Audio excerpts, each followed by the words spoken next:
Assalamualaikum warahmatullahi wabarakatuh. Bismillah, alhamdulillah, wassalatu wassalamu ala rasulillah Sayyidina Muhammad wa ala alihi wa sahbihi wa mawala. Amma ba'du. Jumpa lagi di channel Hukum dan Hikmah, channel yang keren ini. Keren abis, keren channel.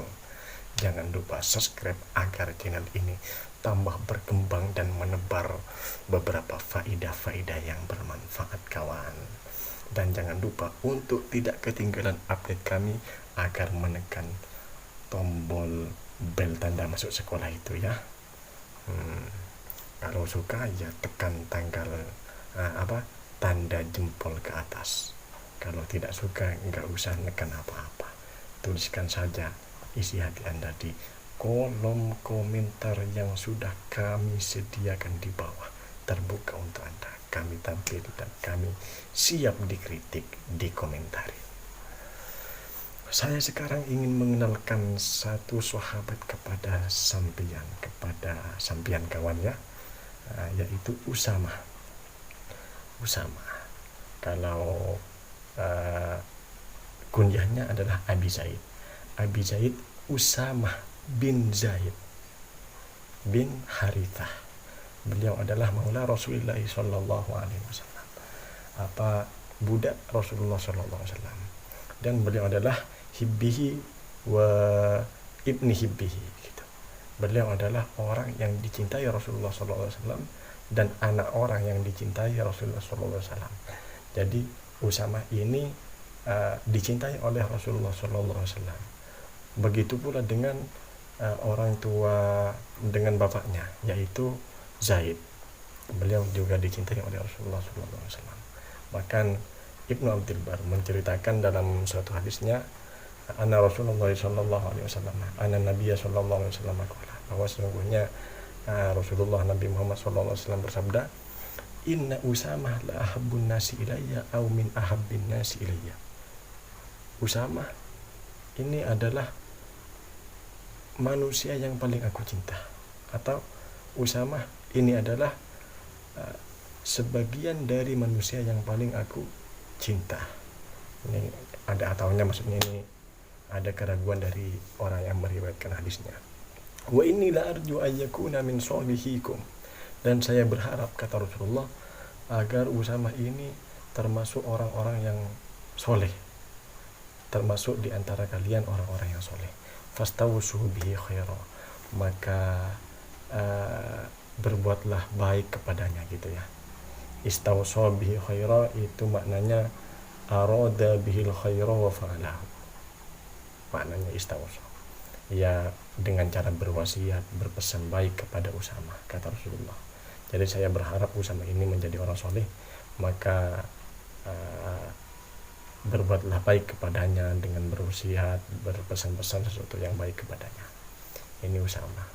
Bahkan dalam Asadul Ghobah, Sayyidina Umar bin Khattab pernah memberi anaknya itu 2.000.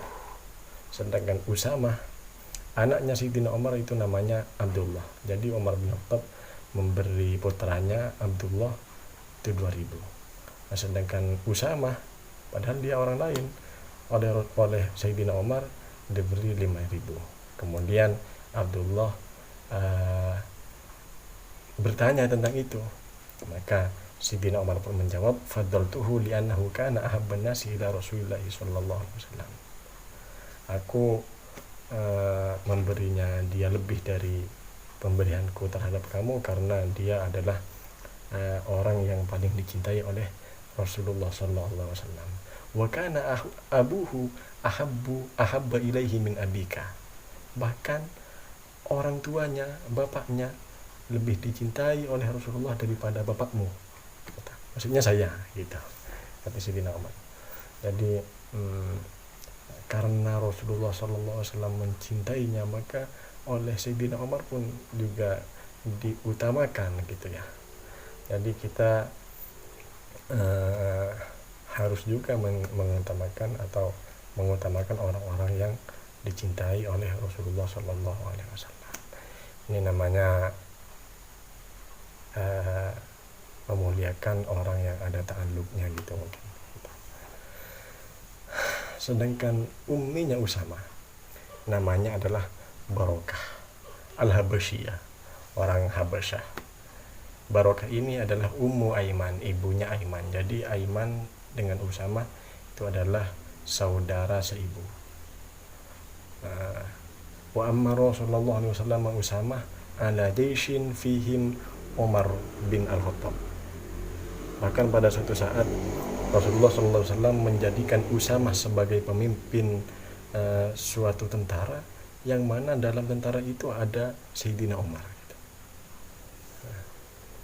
Adapun hadis yang diceritakan darinya dari Rasulullah sallallahu alaihi wasallam itu sebanyak 128 hadis. 17 hadis ada di 17 hadis dikeluarkan di Imam Bukhari dan Muslim, 15 muttafaq alaih, duanya infarada bihimal Bukhari. Duanya itu diceritakan hanya oleh Imam Bukhari. Beliau wafat pada tahun 54. Ada yang mengatakan kila 58, ada pula yang mengatakan 59.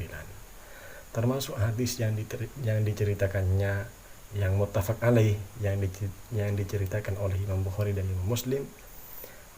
Beliau berkata, arsalat bintun Nabi sallallahu alaihi wasallam an nabni qadih tudira, bahwa pada suatu saat putrinya Rasulullah sallallahu alaihi wasallam, yaitu Sayyidah Zainab, mengutus seseorang untuk mengabarkan, untuk bilang kepada Rasulullah sallallahu alaihi wasallam, annabni qadih tudira fashhadna, bahwa sesungguhnya anakku telah sakaratul maut, muhtador. Muhtador itu kan dinamakan muhtador karena hadarathu muqaddimatul maut. Fashhadna, maka hadirilah. Maksudnya ini begini, Zainab putranya Zainab, yaitu kalau menurut sebagian ulama namanya adalah Ali. Sedangkan Zainab adalah putrinya Rasulullah sallallahu alaihi wasallam. Sayyidah Zainab mengutus seseorang agar mengabarkan kepada Rasulullah sallallahu alaihi wasallam bahwa Ali sedang sakaratul maut dan meminta Rasulullah agar mendatanginya. Kemudian apa jawaban Rasulullah? Fa arsalat yukri'us salam wa yaqulu inna lillahi ma akhadha wa lahu ma a'ta wa kullu syai'in indahu bi ajalin musamma faltasbir wal tahtasib. Inna lillahi ma akhadha, sesungguhnya apa yang diambil oleh Allah itu adalah milik Allah. Wa lahu ma a'ta, dan apa yang diberikan oleh Allah itu juga milik Allah. Ini memberi isyarat bahwa sesungguhnya apa-apa yang diberikan oleh Allah kepada makhluknya itu tidak mengeluarkan dari kepemilikan Allah Subhanahu wa taala.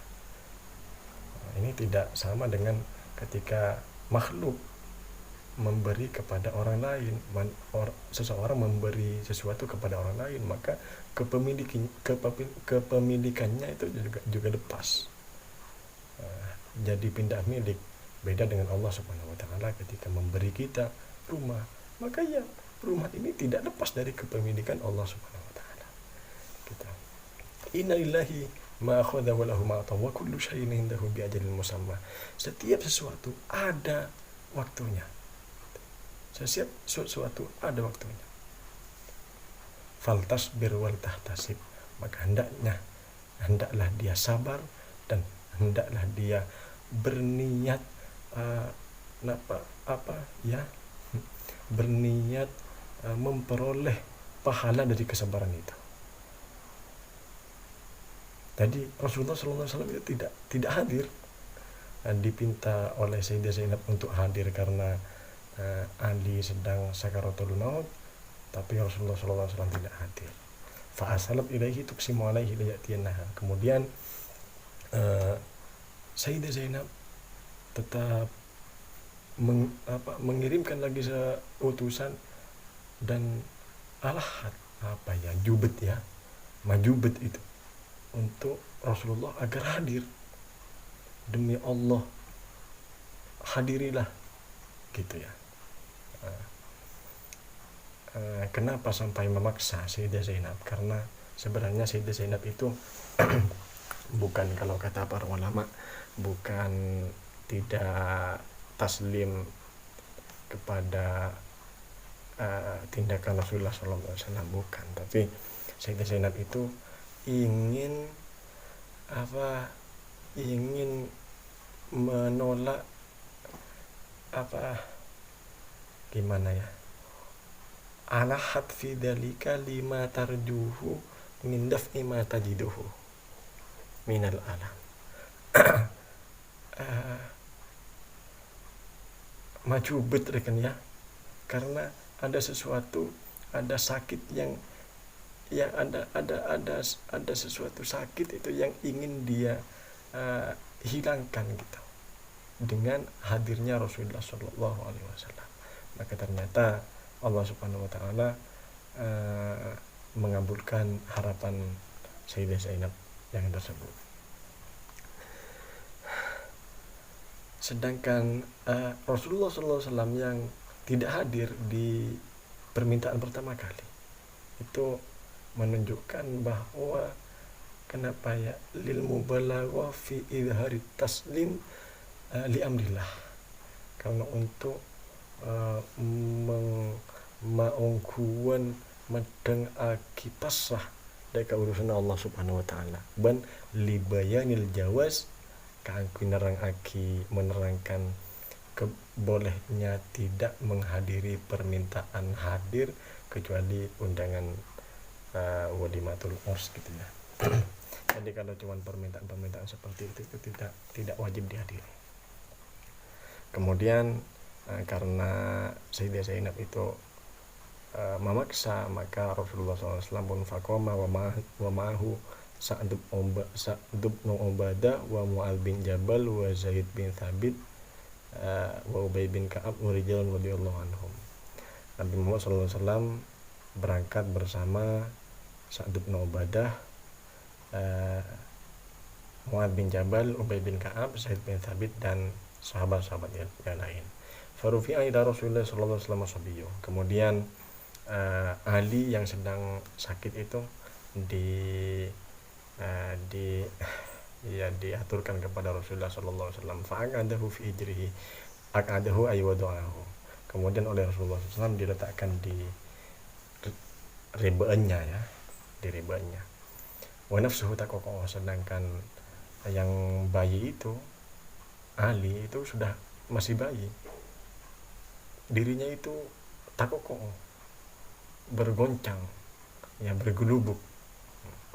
Fafadat ainahu, kemudian Rasulullah sallallahu alaihi wasallam mencucurkan air mata. Faqala Sa'dun, ya Rasulullah ma hada. Saat bertanya kepada Rasulullah, ya Rasulullah, apa ini? Kenapa engkau sampai menangis? Ini karena selayaknya kalau orang memang sabar, kan Rasulullah itu penyabar, kuat beliau. Jadi bertanya karena istibadan, menganggap tidak mungkin Rasulullah SAW seperti itu gitu.